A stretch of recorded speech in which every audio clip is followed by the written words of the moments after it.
حضرت امام جعفر صادق علیہ السلام نے فرمایا وہ ثواب جو عالم برزخ میں انسان تک پہنچتا ہے اور جس کا سلسلہ قیامت تک جاری رہے گا، اس کے لیے آپ فرماتے ہیں کہ جب انسان کسی قبر پر 7 مرتبہ انا انزلنا کی تلاوت فرماتا ہے کہ جب پڑھ کے یہ انسان آگے بڑھتا ہے تو خداوند عالم ایسے فرشتوں کو بھیجتا ہے جو فرشتے قبر کے نزدیک آ کے عبادت کرتے ہیں۔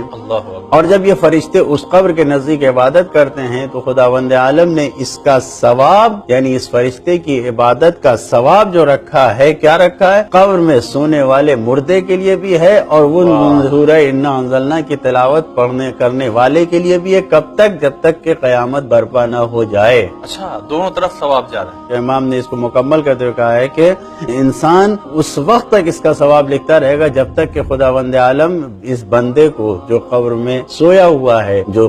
تلاوت جس نے کیا جنت میں داخل نہ کر دے، اس وقت تک ثواب جاری رہے گا۔ مومنین پیغمبر اسلام کی خدمت میں آئے اور آنے کے بعد عرض کیا یا رسول اللہ ہم اپنے مردوں کو کیسے ثواب پہنچائیں؟ تو آپ نے فرمایا کہ مومنین کی روحیں ہر جمعے کو دنیا کی طرف اپنے گھر والوں کی طرف آتی ہیں، وہ آواز دیتی ہیں، یہ اور بات ہے کہ ہم نہ سنیں، کہتی ہیں اے میرے خاندان والو، اے میرے گھر والو کہ مجھ پر رحم کرو، اور پھر ساتھ میں یہ اعلان کرتے ہیں کہ جو مال جن چیز کے ہم مالک تھے وہ سب دوسروں کے قبضے میں گیا، فائدہ دوسرے اٹھا رہے ہیں، عذاب ہم جھیل رہے ہیں،